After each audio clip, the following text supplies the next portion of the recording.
co nam ten mózg mówi, jak reagujemy, jak wiemy, że powinniśmy coś zrobić, a my jednak gdzieś się przed tym cofamy, chowamy, kombinujemy, wyszukujemy sobie inne zajęcia.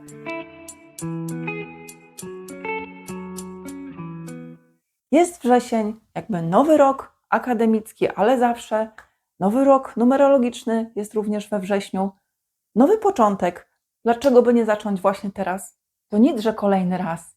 Mamy prawo zaczynać kolejny i kolejny raz. Dzisiejsza data, 1 września, skłania mnie do tego, żeby spróbować troszeczkę inaczej. Jedno z takich moich małych postanowień to będzie, że postaram się kończyć to, co zaczęłam, doprowadzać do finalnego wyglądu obrazy, ale też, słuchajcie, w takim codziennym życiu. Nie wiem, czy wy tak macie, ale ja bardzo często coś zaczynam, później nie kończę, bo albo mam inne obowiązki, albo zmieniła mi się trochę koncepcja, pomysł odkładam gdzieś na półkę, do pudełka, do szafy, wyciągam po dłuższym czasie, albo wcale i nie, bo już jest kolejny. Ja spróbuję kończyć moje obrazy w takim trybie, żeby nie leżało ich aż tyle rozpoczętych, tylko na przykład 2, 3, a nie 5, 6, 7 różnych rozpoczętych pomysłów. Ale czy to jest możliwe? Czy macie takie doświadczenia? I niekoniecznie mówię o malowaniu obrazów, bo czasami jest tak, że zaczynamy jakiś projekt, nie wiem, nawet sprzątanie w domu i rozpoczynamy w wielu różnych miejscach, a potem ciężko nam do tego wrócić. Skąd to się bierze? Czy mamy jakąś formę, czy mam jakieś małe spektrum ADHD? Czy to wymyślanie tych pomysłów zajmuje mi głowę, ja się tym cieszę, próbuję to przenieść, później się odrywam, bo jednak nie mam czasu. Co się dzieje, jeśli rozpoczynamy jakieś pomysły i ich nie kończymy? Co się dzieje w naszej głowie, w naszej psychice? Dlaczego tak robimy? Wydaje mi się, przynajmniej ja z własnych obserwacji, swoich poczynań w tym zakresie, mogę wnioskować, że jeśli zacznę jakiś nowy projekt, mam pomysł, coś zrobię i nie jest to tylko taki moment, że czekam na wyschnięcie farby i zaraz biorę się do pracy, tylko gdzieś odstawiam, biorę się za kolejne kolory, kolejne tła, kolejne pomysły, to czy to nie jest przypadkiem takie pozorne działanie, że mamy wrażenie, że coś zrobiliśmy, a tak naprawdę skaczemy tylko po tematach? Mając wrażenie, że zaczęliśmy, nasz mózg prawdopodobnie już sobie tłumaczy, że my to mamy prawie że zrobione i gdzieś odhacza to działanie, a to jest takie pozorne. I co dalej? Dlaczego prokrastynujemy? Dlaczego nie wprowadzamy tego w życie?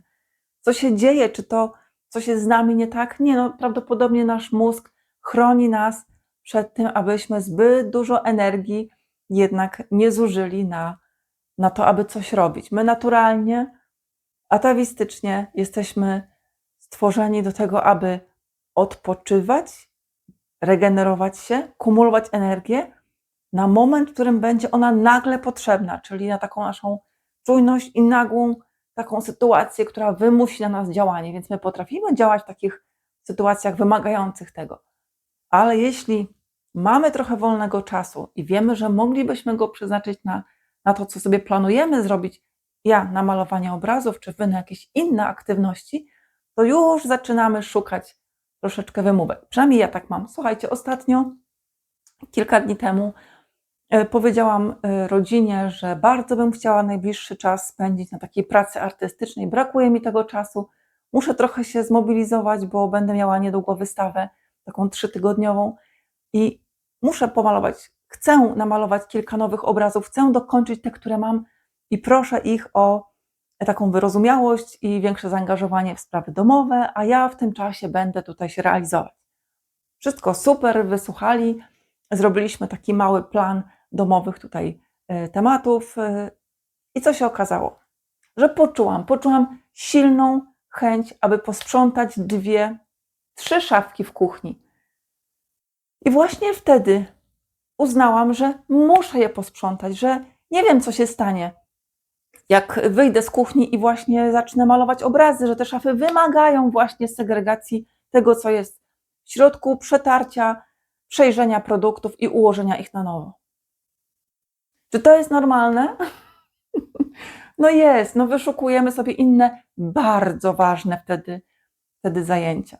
No więc słuchajcie, Wydaje mi się, że aby pomóc sobie w tym działaniu, w takim pilnowaniu się, musimy być uważni na to, co nam ten mózg mówi, jak reagujemy, jak wiemy, że powinniśmy coś zrobić, a my jednak gdzieś się przed tym cofamy, chowamy, kombinujemy, wyszukujemy sobie inne zajęcia.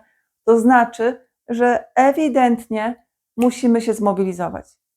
Zatrzymać się chwilę, przyjrzeć się temu, co się dzieje i dokonać wyboru.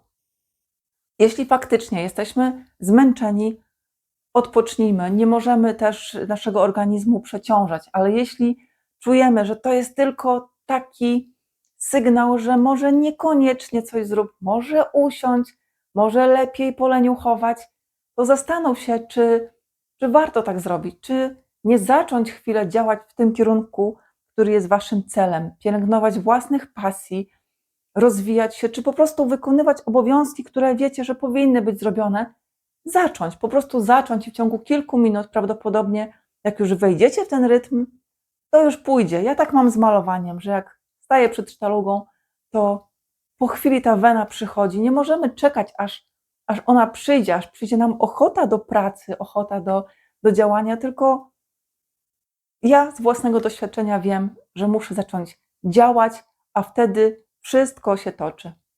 I życzę Wam takich właśnie fajnych, świadomych wyborów, troszeczkę takiego powalczenia z naszym mózgiem, z tym małym leniuchem, który gdzieś tam w każdym z nas siedzi, z taką naszą drugą stroną, która nas chroni przed tym wysiłkiem i mobilizujmy się, bo wtedy się rozwijamy. Każde działanie, każdy ruch powoduje, że możemy pielęgnować to, na czym nam zależy.